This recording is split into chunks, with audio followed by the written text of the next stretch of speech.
আমার নবী আসতেছে। আল্লাহু আকবার কান্না। মা আমেনা বলেন, যেদিন রাহমাতাল লিল আলামিন আমার পেটে তাশরিফ নিছে, ওই দিন থেকে রাতের বেলায় আমি আমেনা যখন ঘুমের ঘরে ঘুমাইতে যাই, আমারে কে যেন আয়েশা খবর দেয়, আমেনা গো সাবধানে থাইকো, তুমি সাধারণ কোন মহিলা নয়, তুমি রাহমাতাল লিল আলামিনের মা। লম্বা ঘটনার সংক্ষেপ করলাম। আমিনা বলেন, যেদিন রাহমাতাল লিল আলামিন দুনিয়ার জমিনে আগমন করবে, আমার আল্লাহ বলেন, দুনিয়ার মানুষ রে, আমার বন্ধু যদি না হইতো কিছুই হইতো না। লাউলা কালামা খালাকতুল আফলাক, সব বানাইলাম বন্ধুর জন্য। বলুন কার জন্য বানাইলো? আমার আল্লাহ বলেন, আমার বন্ধু বিশেষ মেহমান। সুবহানাল্লাহ কান্না।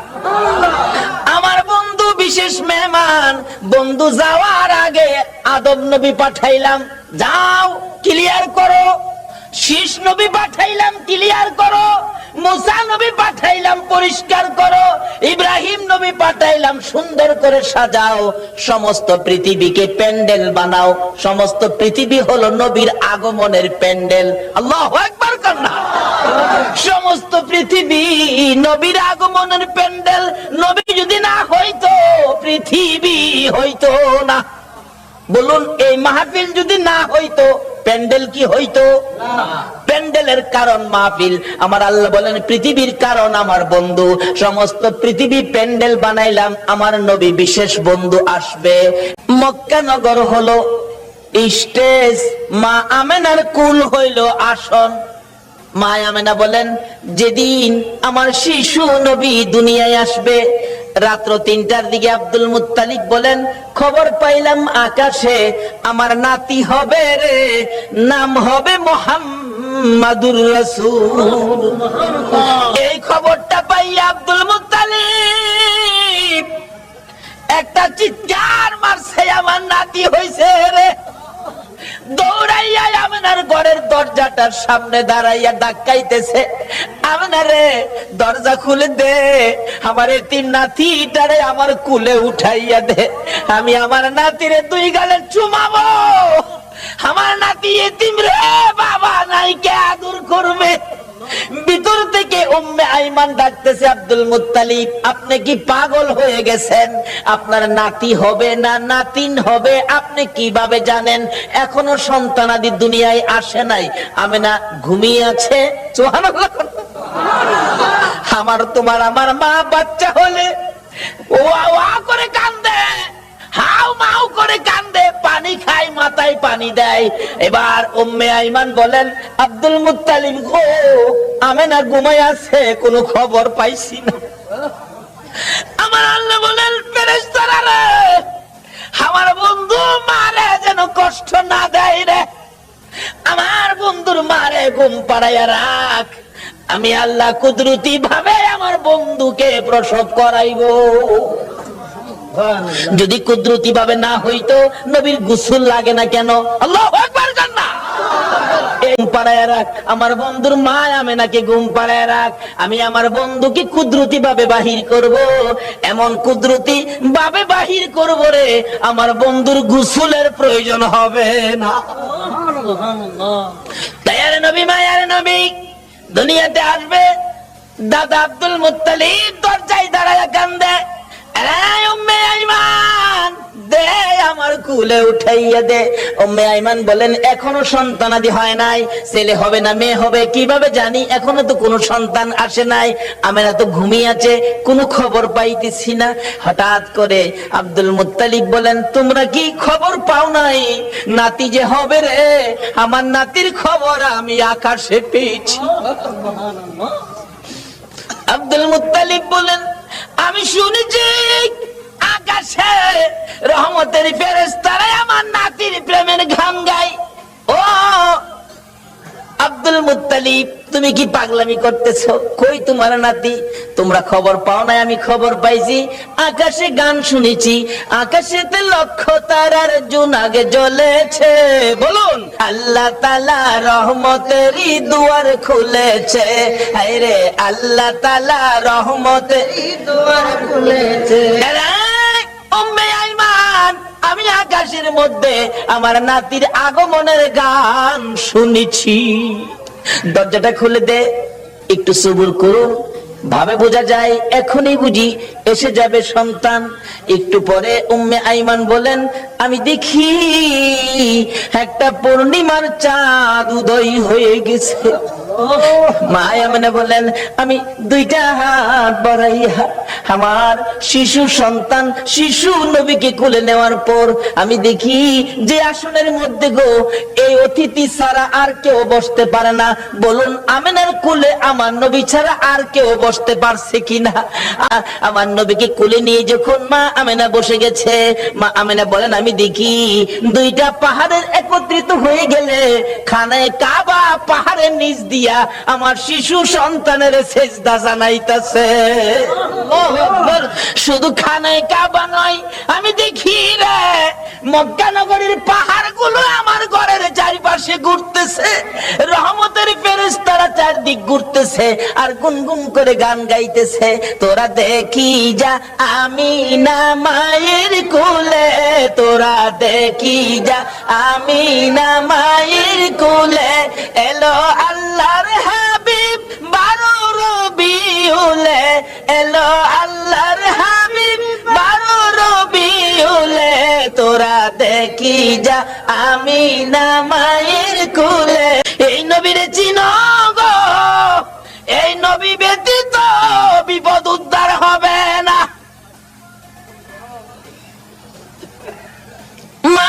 বলেন, কুলের মধ্যে নিয়ে বসে থাকি, আমার প্রাণ ঠান্ডা হয়ে যায়। মক্কা নগর আনন্দের ঢেউ খেলতেছে, খানে কাবা পর্যন্ত খুশিতে নাচতেছে নবীরে পাইয়া। এখন আপনারা নবীরে পাইয়া খুশি না বেজার? আমরা নবীরে ভালোবাসি, বলুন কার নির্দেশে? এই নবী যদি না হইতো আমরা জগতে আসতে পারতাম?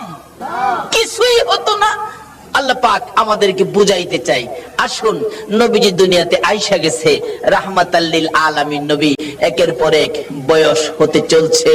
বাবা দুনিয়ার থেকে বিদায়, দেখেই নাই নবী, মা দুনিয়ার থেকে বিদায়। এখন নবী অসহায়, দাদার কাছে, দাদাও দুনিয়ার থেকে বিদায়। কি যে অবস্থা হয়ে গেল। নবীজি রাস্তায় এতিম চুপ করে দাঁড়ায়া দাঁড়ায়া কান্দে। আল্লাহ কয়, বন্ধু গো, আমি তোমাকে এতিম হতে দেই নাই, যদিও তুমি এতিম, কিন্তু এতিমে অবস্থাটা বুক করতে তোমাকে দেই নাই। ফাযালিকাল্লাযী ইয়াদুল ইয়াতীম, কারণ কি আদর করত নবী, যার কাছে গেছে সেই নবীরে নিজের সন্তানের চাইতে কি করত, বেশি আদর করত। যেদিন আব্দুল মুত্তালিব দুনিয়া থেকে বিদায় হবে, সকল ছেলেদেরকে ডাকতেছে, তোরা আমার নাতিরে কে নিবে? আইসে আবুল আহাব, আব্বা আপনার নাতি, মা নাই বাবা নাই, কি করবেন, আমারে দেন। নবীজির দাদা কয়, আবুল আহাব রে, তোরে দিতাম না, আমার এই নাতির কদর তুই বুঝতে না। তাহলে বোঝা গেল আগেও একটা বাঘ আছেন, নবীরে চিনেন না মানুষ, কেডা আগে থেকেই বাঘ হইছে। আবুল আহাব, তুই আমার নাতির ইজ্জত বুঝতে না। আইছে আমির হামজা, কন্যা তুমিও না। এভাবে সবাই আইছে, কেউ দিল না, সবাই শেষে আইছে নবীজির আপন চাচা আবু তালিব। আবু তালিব পাশে দাঁড়ায়, আব্বা সবারই তো ফেরত দিলেন, আপনার নাতি দিলেন না, অনকে আপনার নাতি কি আপনি কবর লয়ে যাবেন? নাইলে আমারে দেন, আমি লালন পালন করব। একটা চিৎকার মারছে আব্দুল মুত্তালিব, চোখের পানিগুলি জর্জর করে ছেড়ে দিছে। আবু তালিব, অপেক্ষায় ছিলাম রে, কোন সময় তুই হাত বাড়াবি। আমি জানি আমার এতিম নাতির কদর তুই ছাড়া কেউ বুঝবে না। চট্টগ্রামের ভাইয়েরা, আমার আল্লাহ জানে গো, তোমরাই আমার নবীর কদর জানো। যারা আজকে নবীর মহব্বতে এই মাহফিলে বসে আছো, আমার নবী তোমাদের জন্য ফুলসিরাতের গাড়ে বসে থাকবে। হাসরের জমিন যেদিন কায়েম হবে, আমার আল্লাহ বিচারের কোট নিয়ে বসবেন, ডাকবেন ফেরেশতারা, রে আমার বন্ধু কই রে, বন্ধু সারা বিচার হবে না, দেখ আমার বন্ধু কই। ফেরেশতারা ঘুরতে থাকবে, কোথাও নবীজিকে পাওয়া যাবে না। হযরত জিবরাইল যাইয়া দেখবে ফুলসিরাতের কিনারে আমার নবী কান্দে রে। বারবার পিছন দিক থেকে ডাকতে থাকবেন, ইয়া রাসূলুল্লাহ চলুন, বিচারের কোট বসে গেছে, বিচার শুরু হবে, হুজুর চলুন চলুন। আমার নবী জবাব দিবেন না, দুইবার ডাক দিবেন, জবাব দিবেন না, তিনবারের মাথায় নবীজি মুখটা ফিরাইলে জিবরাইল দেখবে নবীর চোখের পানিতে দুইটা চোখের সাট কালো হইয়া গেছে। হুজুর এইভাবে কেন কাঁদতেছেন, চলুন না, বিচার কাজ শুরু হবে। আমার নবী বলবেন, জিবরাইল রে, না জানি আমার গুনাহগার উম্মতেরা রে ফুলসিরাতের ফুলের নিচে বইরা যায়, এই ব্যথায় আমি কান্দি, এই দুঃখে আমি কান্দি। আমার আল্লাহ ডাকবে, বন্ধু গো আর এইভাবে কান্দো না, কথা দিলাম তোমার একটা উম্মত আমি আল্লাহ জাহান্নামে দিব না। নারে তাকবীর, আল্লাহ ঈদ মিলাদুন নবী জিন্দাবাদ, হায়াতুন নবী জিন্দাবাদ, জিন্দা নবী জিন্দাবাদ। মাশাআল্লাহ। বলতেছিলাম আমার নবী আরশের নিচে সিজদায় পড়ে গেলে আমার আল্লাহ কথা দিবেন, বন্ধু গো তোমার কান্না আর সহ্য হয় না, কথা দিলাম তোমার উম্মত আমি জাহান্নামে দেব না। আমার নবী মাথা উঠাইয়া চোখের পানিগুলো ঝরতে থাকবে, দুইটা হাত এইভাবে বাড়াবে, মাবুদ গো আমার উম্মত যদি জাহান্নামে না দাও, আমার উম্মতের গুনার খাতাগুলো আমি নবীর হাতে দিয়া দাও। আমার আল্লাহ বলবেন, বন্ধু গুনার খাতা তোমার কাছে দিব কেন, মাউত এক কোটি কোটি মানুষের সামনে আমার উম্মতের গুনার খবর যেন অন্য নবীরা জানতে না পারে, সেই জন্য আমার হাতে দিয়ে দাও। আমার আল্লাহ বলবেন, বন্ধু তোমার হাতে দিব না, অন্য নবী রাসূল জানবে না, অন্য নবী রাসূলের উম্মতেরা অন্য নবী রাসূল জানবে দূরের কথা, তোমার উম্মতের গুনার খবর তোমারও জানাবো না, আমি আল্লাহ সব মাফ করে দিব। এখন নবীর উম্মত হইলে মাফ করবে নাকি না হইলে? আমার নবী খালি চুপচাপ বসে থাকে। দাদা ডাকতেছে, আব্দুল মুত্তালিব ক্যানিবি, নবীর আপন চাচা আবু তালিব হাত বাড়াইছে, দেন আবু তালিব রে, আমি অপেক্ষায় আসলাম, তুই কোন সময় হাত বাড়াবি, না না আমার নাতিরে দিয়ে গেলাম। আবু তালিব নিজে কষ্ট করে গো আমার নবীরে কষ্ট দেয় না, নিজে যদি এক ওয়াক্ত খানা নাও খায় আমার নবীর খানার বন্ড কম দেয় না, নিজের সন্তানেরা যদি নাও খায় আমার নবীর খানা ঠিক আছে, অর্থাৎ আমার নবীরে কষ্ট দেয় না।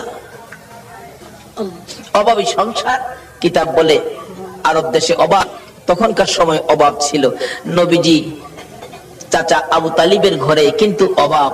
আবু তালিব ভাবতেছে, বাতিজাটা আমার ঘরে, অভাবের জন্য কি করবো, আচ্ছা একটা ব্যবসার সফর দিয়ে আসি, শেষ বয়স, বুড়া বয়স, কিন্তু 70-72 জনের একটা কাফেলা করে ব্যবসার উদ্দেশ্যে বাহির হবে, কিন্তু নবীজিরে কয় না। নবীজির বয়স তখন 13 বছর। বলুন কত বছর? দুনিয়ার বয়স নবীজি 13, কিন্তু বাতিজারে না জানাইয়া চুপচাপ যাইব গা, কারণ বাতিজা তো খালি চাচার দিকেই থাকে বেশিরভাগ, চুপচাপ রওনা হবে। এমন মুহূর্তে নবীজি যায় পাশে দাঁড়াইছে, চাচা কই যাইবেন?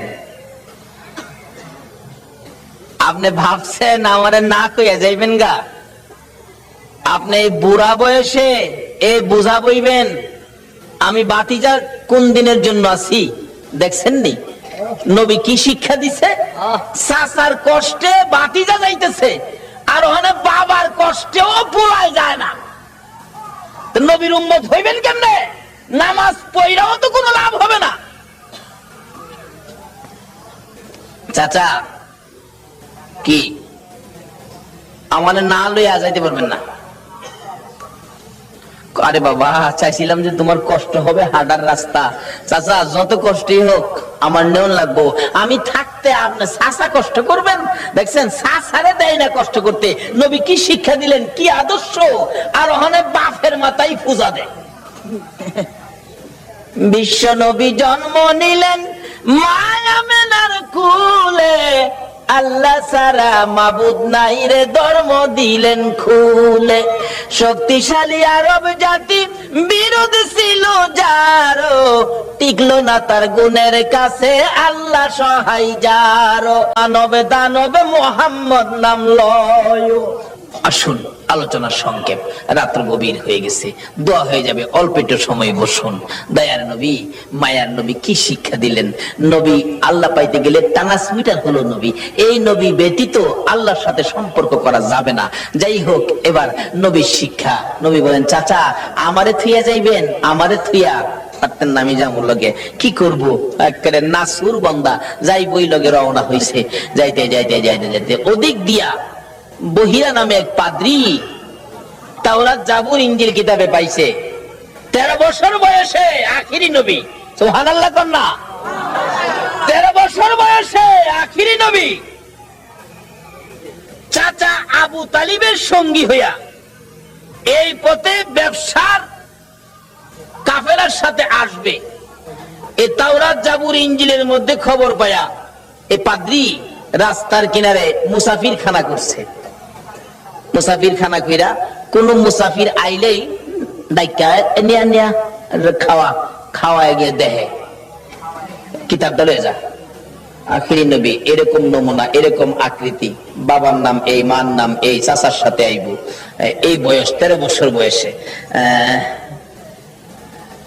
নাই তো, তো নাই, দেখা খাওয়া বিদায় দে। পাদ্রী এইভাবে খাওয়াইতে খাওয়াইতে সারা সম্পত্তি শেষ করে ফেলছে। রাত্রে বসে বসে কান্দে, আকাশের মালিক আমার কি মনের আশা পুরা হবে না? সব শেষ করে দিলাম আখিরি নবীরে দেখবার জন্য। সুবহানাল্লাহ কন্যা। পাদ্রী হইয়া নবীর জন্য পাগল গো, উম্মত হইয়া নবীর পাগল হইলাম না। তাওরাত জাবুর ইনজিল কিতাব মেফ লইয়া বসে আছে। হঠাৎ শেষ বয়স, বুড়া হয়ে গেছে, সই সম্পত্তি শেষ, গরিব হয়ে গেছে, খালি কান্দে, কবে আসবে আমার মনের আশা কি পুরা হবে না? হঠাৎ দেখে আবু তালিবের কাফেলা আসতেছে। ওই তার বাড়ির পাশে গাছতলায় ক্লান্ত হয়ে বসছে। রেস্ট নিবেন একটুখানি, ক্লান্তি দূর করবেন, গাছের নিচে মালামাল রেখে বসলে আব্দুল মুত্তালিব তার শেষ ছেলে আব্দুল্লাহর বড় ছিল আবু তালিব। আবু তালিব বলতেছেন, তোমরা সবাই বসো। এমনি সময় খবর পাঠাইলেন, পাদ্রী দেখো তো কাফেলাটা কোত্থেকে আসছে।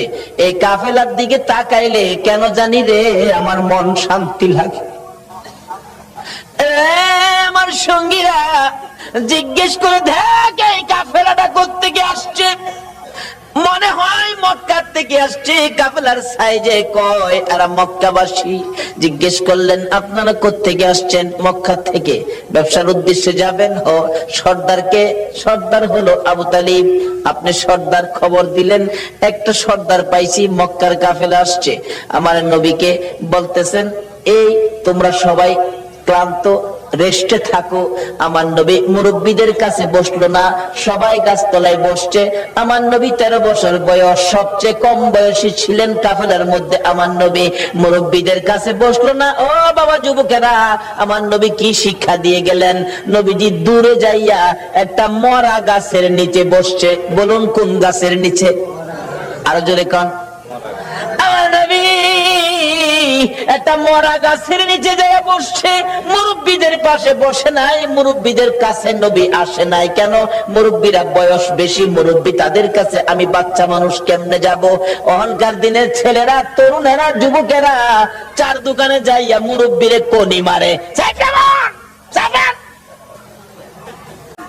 মুরব্বীদের সাথে বসে নাই, মরা গাছের নিচে বসছে। বলুন কোন গাছের নিচে বসছে? মরা গাছের নিচে আমার নবী বসে আছে। একটু পরে মরা গাছ কান্দে, মাবুদ রে তোমার বন্ধু দি আমার বাড়িতে আসছে। যে নবী পাইয়া মরা গাছ কান্দে, মৃত ঘাস কান্দতেছে, প্রভু গো ও আমার আল্লাহ, তোমার বন্ধু দি আমার বাড়িতে, আমি যে মৃত, আমার প্রাণ নাই। বিশ্বাস হয়নি মরা গাছ যে কান্দে? বিশ্বাস হয়নি? তাহলে মদিনায় যান, হজ করতে যারা গিয়েছেন, একটা জায়গার নাম লেখা আছে উস্তুনে হান্নানা। আমার নবী যেদিন মসজিদে নববী পাকা ছিল না, একটা খেজুর গাছের মধ্যে হেলান দিয়ে খুতবা দিতেন। যেদিন মিম্বর পাকা হয়েছে গো, ওই শুকনা খেজুরের গাছ উঠায় ফেলাইয়া দিলে আমার নবী খুতবা দিবে, আমার নবী শুনে কে যেন এতিমের মতো কান্দে। রাসূল বলেন, সাহাবীরা রে দেখ কে কান্দে, আমার বড় মায়া লাগে রে। সাহাবীরা খুঁজে দেখে কেউ কান্দে না, না আমার কানে আওয়াজ আসতেছে। একজন সাহাবী বলেন, হুজুর শুকনা মরা খেজুরের গাছ কান্দে। খেজুরের গাছটুকু আমার নবীর সামনে হাজির করে দিলে আমার নবী ডাকতেছে, এরে উস্তুনে হান্দানা, তুমি তো মৃত, শুকনা, তুমি কাঁদতেছো, কি দুঃখ, কি ব্যাপার? উস্তুনে হান্দানা খেজুরের গাছ জবাব দেন, ইয়া রাসূলুল্লাহ আমি বড় ব্যথা লইয়া কান্দি। শুকনা মরা খেজুরের গাছ নবী চিনে গো, উম্মত হইয়া নবী চিনলাম না। সাহাবীরা আশ্চর্য হয়ে যায়, ইয়া রাসূলুল্লাহ শুকনা মরা খেজুরের গাছ কিভাবে কান্দে? দেখো তোমরা শুনো, এই শুকনা মরা মৃত খেজুরের গাছ আমি নবীর প্রেম আর ভালোবাসায় কান্দে। কেন কান্দো? হুজুর কান্দি মনে বড় দুঃখ। কি দুঃখ? আজকে মিম্বর পাকা হওয়াতে আমি খেজুরের গাছ আপনি নবীর কাছ থেকে দূরে সরে গেলাম। হুজুর আপনার বিরহর আগুন সইতে পারি না, হুজুর গো আর সইতে পারি না। আমার নবী দুইটা হাত বাড়াইলেন, ও খেজুরের গাছ শুন, আমি তোমার জন্য দোয়া করে দেই, তুমি আর কান্দো না। আমি নবী যদি দোয়া করে দেই, তুমি একটা জীবিত খেজুরের গাছ হইয়া যাইবা। সুবহানাল্লাহ বলুন, আমার নবীর দোয়ায় মৃত গাছ জীবিত হইবে কিনা? আমার নবী ডাকতেছে, এরে উস্তুনে হান্নানা, আমি নবী দোয়া করে দিলে তুই মৃত একটা জীবিত খেজুরের গাছ হয়ে যাবি। উস্তুনে হান্নানা কয়, না এই দোয়া চাই না। তাহলে শুন, দোয়া চাই না এই কথা কইস না, আমি দোয়া করে দিলে কিয়ামত পর্যন্ত হায়াত পাইবি। এই দোয়া চাই না। শুন, ওহু করিস না, তোর মধ্যে খেজুর থাকবে 12 মাস, খেজুর কমবে না। এই দোয়া চাই না। রে উস্তুনে হান্নানা, আমি নবী বরকতের দোয়া করে দিব, তোর খেজুরের গাছ থেকে কিয়ামত পর্যন্ত সমস্ত পৃথিবীর উম্মতেরা খেজুর খাইবে রে। আমি নবীর দোয়ার বরকতের খেজুর কমবে না। উস্তাদ হান্নানা বলেন, হুজুর না না আমি এই দোয়া চাই না। তাহলে তুমি কি দোয়া চাও, তোমার মুখ থেকে শুনি।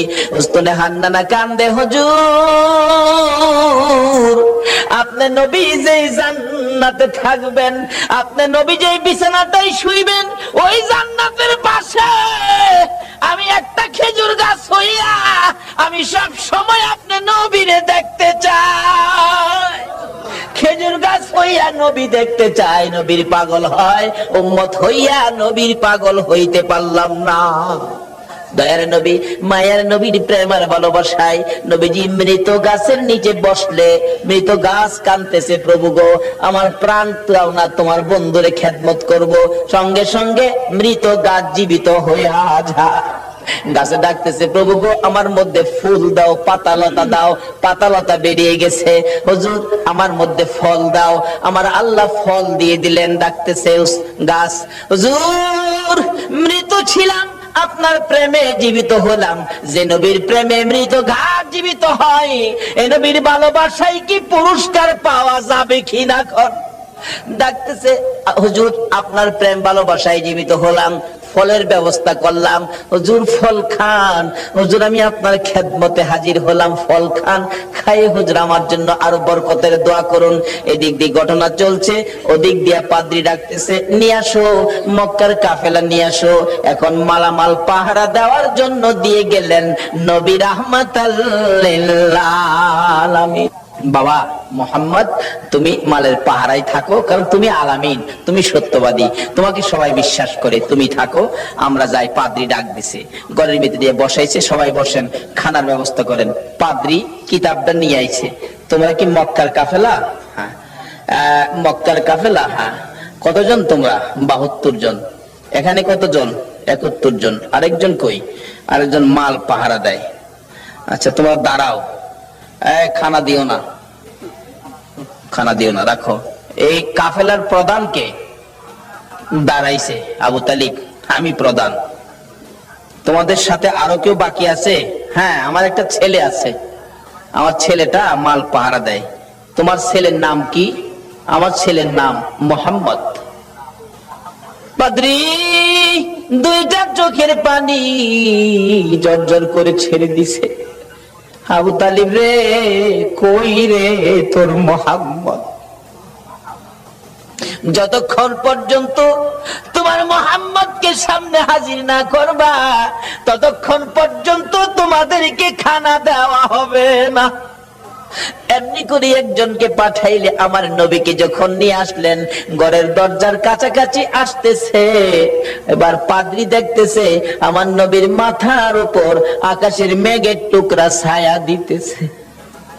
একটা চিৎকার মারছে, মাউত পাইছি গো, আখিরি নবী পাইছি, আয় বাবা ঘরের ভিতরে আয়। ডাকতেছে, ও আবু তালিব, সত্য করে কও, ছেলেটা তোমার কি হয়? আমার ছেলে হয়। রে আবু তালিব, মিথ্যা কথা কইস না রে, তাওরাত জাবুর ইনজিল কিতাবে পাইছি তোমার ছেলে না, তোমার ভাতিজা। আল্লাহু আকবার। রে আবু তালিব, তাওরাত জাবুর ইনজিল কিতাবে পাইছি আখিরি নবী 13 বছর বয়সে চাচার সঙ্গী হইয়া এই পথে আসবে। রে আবু তালিব, তোমার ছেলে না, ইনি তোমার ভাতিজা রে, কিতাবে পাইছি তার বাবার নাম হবে আব্দুল্লাহ, মায়ের নাম হবে আমেনা। মিথ্যা কথা কইস না ও আবু তালিব, এটা আখিরি নবী হবে রে, তোর ভাতিজা আখিরি নবী হবে, সামনে বাড়িস না। আখিরি নবীর দুশ্মন এই দেশের মধ্যে বহু আছে। পাদ্রী বলতেছেন, এই দেশে বহু আখিরি নবীর দুশ্মন আছে, যদি খবর পায়, টের পায়, তোর ভাতিজাকে মেরে ফেলবে। রে আবু তালিব, দেরি করিস না, তোদের মালামাল আমার এই বাজারে বিক্রি করে তাড়াতাড়ি মক্কা ফিরা যা। এবার বিক্রি করব, এত মাল কোথায় বিক্রি করব? মাল আছে 1000 মন, কাস্টমার তো নাই 10 জন, এই মাল আমি কার কাছে বিক্রি করব? পাদ্রী বলেন, আবু তালিব রে, কাস্টমার খুঁজিস না, বিক্রি শুরু করে দে। আবু তালিব বলেন, ওই পাদ্রীর কথায় ভাতিজার জন্য মাল বিক্রি শুরু করে দিলাম। বিক্রির সাথে সাথে এমন কাস্টমার নামলো গো, কিছুক্ষণের মধ্যে সারা মাল বিক্রি হয়ে গেছে। অবশেষে যখন নবীর লইয়া আবার মক্কার দিকে রওনা করেছে, পাদ্রী পিছে পিছে কান্দে আর ডাকে, বাবা মোহাম্মদ, আমি যদি সময় পাইতাম, সুযোগ পাইতাম, সর্বপ্রথম আমি কালিমাটা পড়ে মুসলমান হইয়া যাইতাম। যত দূর পর্যন্ত আমার নবীরে দেখা যায়, পাদ্রী রাস্তার মধ্যে এতিমের মতো তাকাইয়া কান্দে।